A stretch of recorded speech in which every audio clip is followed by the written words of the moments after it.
Welcome back to Kim Daly TV. In this video, I want to talk about the top 5 advantages of franchising over entrepreneurship. If you're new to my channel, welcome. My name is Kim Daly. I'm so happy that you're here. So I have been a franchise consultant for the last 22 years, helping people just like you explore franchise opportunities that are matched to their background, interests, skills, finances, and life goals. To learn more about how I can help you, stay tuned to the end of this video. Okay, so let's talk about the top 5 advantages of franchising over entrepreneurship. The first one that I want to get into is a really big one. The whole idea that you get to be in business for yourself, but not by yourself. Look, we all know the risks of business ownership. We've heard the horror stories of how hard starting a business is. How many people do you know have started a business and failed and lost money? Like, we all know so many people who've tried business ownership and it didn't work out and they lost a lot of money. And those are the stories that go around the world and get repeated and repeated and repeated. And that story, let's be real, that story is what stops you and most people from ever venturing forth and pursuing your own dream of business ownership, because you get stuck behind the story. Well, what if that story wasn't a true story in the world of franchising? So as consumers, we think we know what franchising is because we see the franchises all around us. But as an investor, have you ever really stopped to consider or done any investigation to really understand what the advantage is? What is the real value proposition of investing in a franchise compared to just going out there on your own in that totally risky, scary world of entrepreneurship? There are some major differences. My story is I started out as an entrepreneur for 5 years. So I know the uncertainty. I did it. I did it when I was young. When you're young, you have a lot less to risk, right? And you have more time to make up for losses. I've been a franchisepreneur now for 22 years. So entrepreneurship lasted for 5 years. And then I knew that I needed people, I needed support, I needed more in order to survive as a self-employed person. And so I turned to franchising when I was 29 years old. I started the business I'm a part of today. I mean, who knew that I would have this amazing trajectory as a franchisepreneur, a business opportunity that would not just change my life, but allow me to make history in my franchise community. So for those of you who are new to my channel, you might not know my story, but I spent 8 years as an average performing franchisee in my franchise. And then back in 2011, I made history in my franchise. And I've been helping other people who do what I do make history. You know, I've created a science around what I do that I can now teach to other people and even teach to all of my candidates that work with me, because the difference between me in the first 8 years and me in the last 12 years, my franchise process has been the same. The only thing different was what happened in my mindset. And that's a topic for another story, but it's relevant to this story because once I got inside a franchise and there were systems and there were people that I could learn from, I could find the rhythm.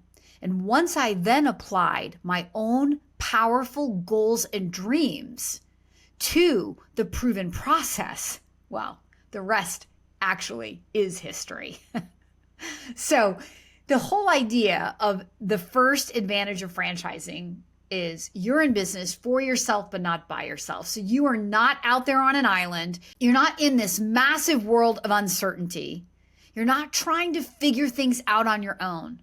In fact, when I'm working with you as a candidate, I'm going to help you release the thought that you're investing in a widget. We're not buying widgets, products, or services. Ultimately, when you become a franchisee, you invest in people. You find people who have a vision for building a brand. And when they share that vision with you, it inspires you. As you get to know the family of franchisees and the support staff, you find a culture of people that help you feel supported, even from the outside. That as you move forward as a business owner, these people are going to be there to support you, to challenge you, to help you, to pick you up when you fall down, to even help you not fall down. So the first advantage, the idea that you're in business for yourself but not by yourself, really, for me, is the greatest advantage of franchising over entrepreneurship. That you get to find people who are in this with you through thick and through thin. In pandemics, in recession, in good times and bad, we stick together as a franchise. And that is the difference in many cases between success and failure. It really is. It's why the success rates in franchising are so much higher than they are in the startup entrepreneur world. Because collectively, collaboratively, we're just better together. We're stronger together. So that's the first advantage. You're in business for yourself, but not by yourself. So the second advantage of franchising is you don't need an MBA. You don't need any prior business ownership experience in order to feel qualified that you can go on and live the life of your dreams. Again, I'm going to go back to my own story. So I'm a nutritional biochemist. That's my degree. I have a minor in sports nutrition and a personal training certification. I was on my way to medical school to work with professional athletes when I deviated into entrepreneurship, which then led me to franchising.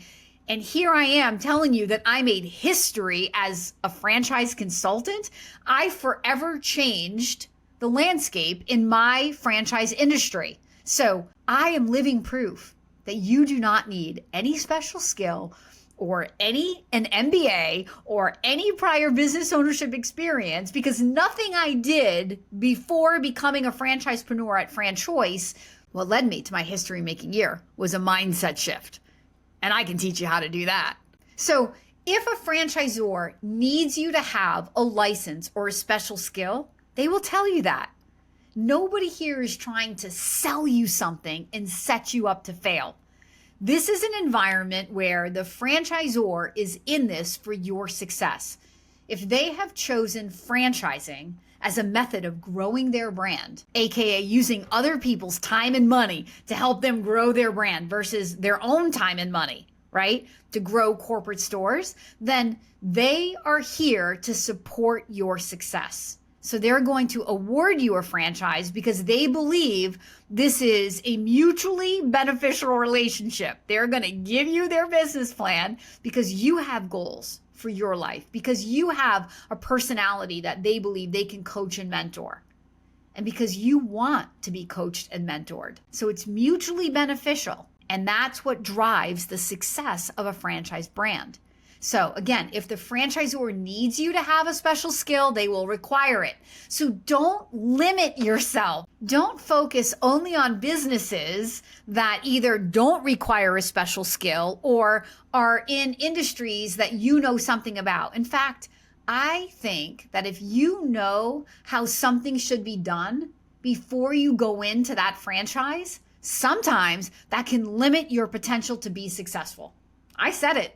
Because if you have a sense of how something should be done, but let's say the way that you were taught to do it is different from how the franchisor is doing it, how coachable do you think you're going to be?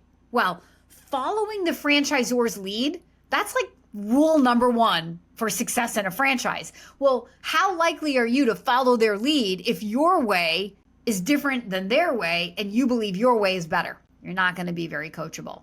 So sometimes knowing too much can actually hinder your success. In fact, on my podcast, I have interviewed franchisees who've gone from struggling in their business to being successful. And when you're like, okay, what's the difference between you when you were struggling and now as a top performer? And they'll say, oh, I wasn't doing what the franchisor told me to do. Like, seriously? People buy franchises and then they don't do what the franchisor says to do? Yes, we kind of all do it because We have these things called egos that get in our way sometimes. And so the more you know about how something should be done, again, and it may be different from how the franchisor is teaching you to do it, you're less likely to be successful. Success in a franchise does require you to surrender your ego at the door, especially in the beginning, to just be open and coachable, to follow the franchisor's lead, humble yourself and do what they tell you to do and work the plan.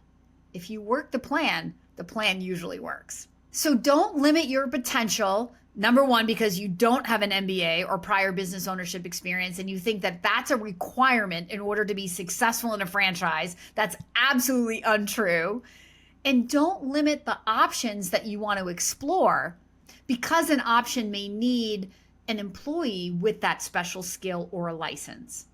You can be the manager of that person. You don't have to be the person who actually does the job. I mean, if you're investing in a business and then you end up doing the hands-on work, you might as well just go work for somebody else. If you're still trading your time for money, how are you any better off? So to be the CEO of the environment is the person who can manage the people with the special skills. And that's who we need you to be as the owner of this franchise business. The third advantage to franchising is that you are in this supportive, collective, collaborative environment. It sort of goes with number one, that you're in business for yourself, but not by yourself. But this is going to be a little bit deeper, because as entrepreneurs, you are out there working your business every single day. Well, how many entrepreneurs are actually watching the competition, pay attention to the market, trying to adapt and grow their business to the changing times? Because in business, the one constant is change. Everything is always changing. But if you are head down, focused on just surviving your business every single day, because there's so many things to do, well, where is the time, energy, and money being dedicated to the future growth potential of your business to keep you relevant? For most entrepreneurs, it's just not there. Well, in a franchise, you don't have to worry about that. So you're going to pay that ongoing royalty fee back to the franchisor. That's a percentage of your gross sales that you pay every month. And that royalty is there to support the future growth of the brand. So it's the franchisor's job to have your back. It's their job to be shopping the competition, to be watching the market, to be watching how customers are changing so that they can be adapting the model, keeping your business nimble and changing to the times. So sometimes you see franchise brands overtaking the mom and pop brands at certain points simply because the mom and pop is not able to adapt and grow like the franchise can. And it makes me think of the locksmithing industry. I know this is like a totally random example, but I've been in franchising for a long time. And way back, we worked with a locksmith franchise.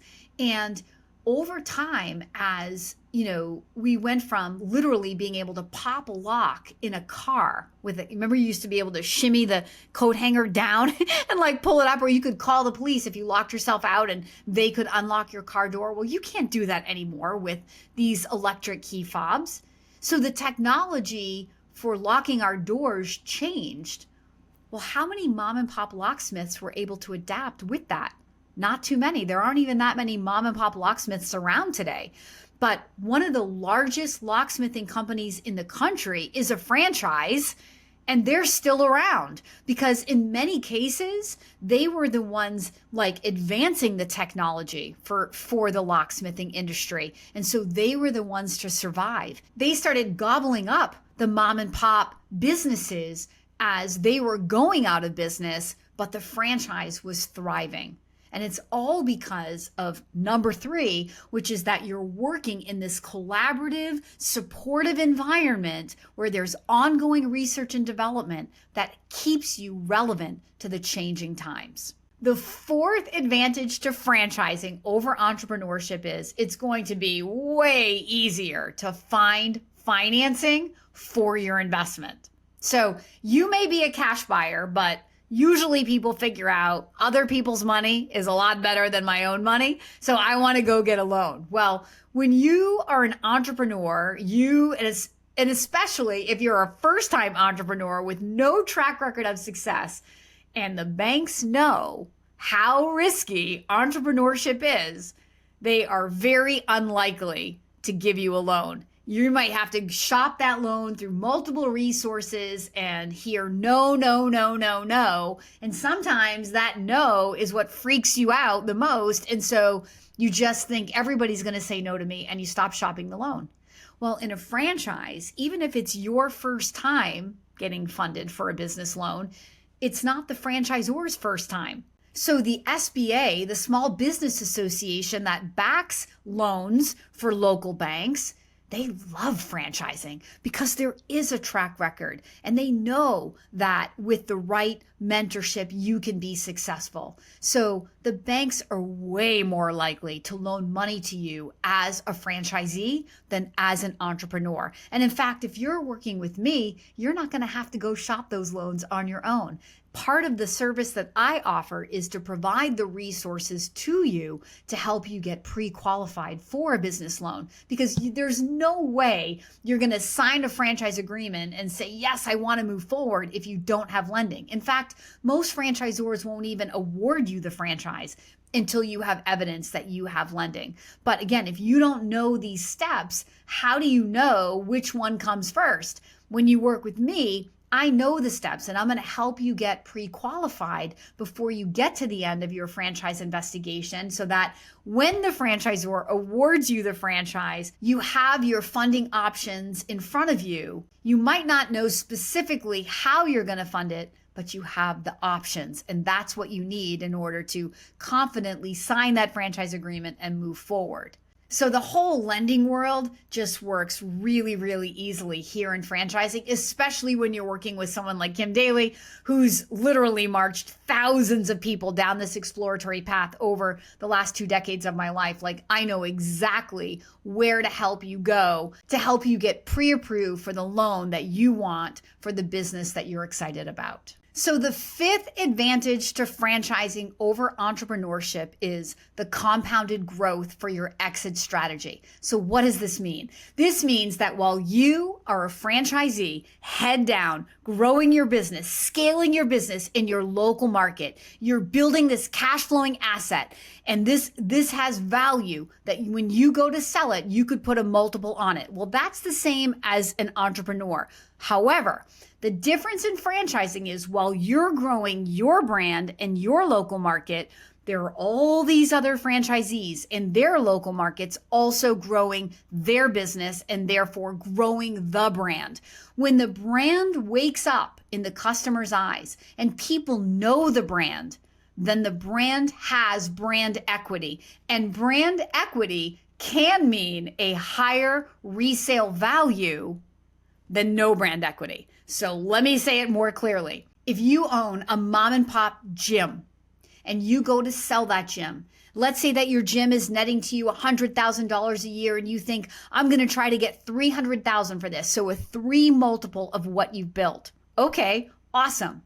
But let's say that you're a Planet Fitness franchisee and everybody knows the brand that is Planet Fitness. Then you have your net income that you can apply some multiple to, but that multiple can be higher because of the brand equity in Planet Fitness brand. Does that make sense? Yes. So that compounded growth means a greater exit strategy value. So as your franchise consultant and your first business coach, I'm going to tell you that your business should be built to be sold. It's like building equity in your home that you're just sitting on. If you have $1 million or $2 million of equity in your home, why wouldn't you sell that home at some point and take that money out?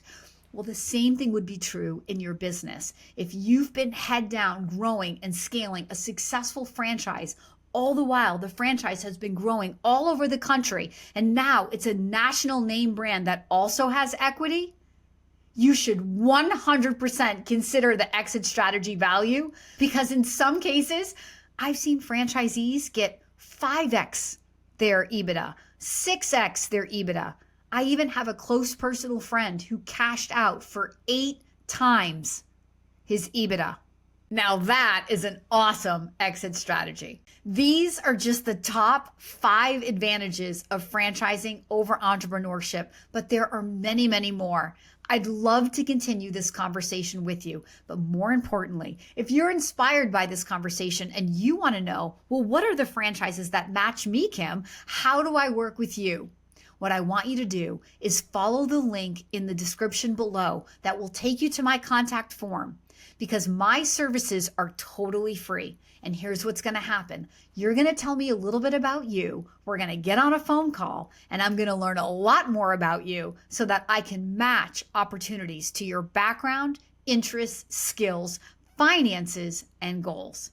You heard me correctly. My services are totally free. You have nothing to risk and everything to gain. I hope that you will be reaching out to me, and I hope that I'll see you in the next video.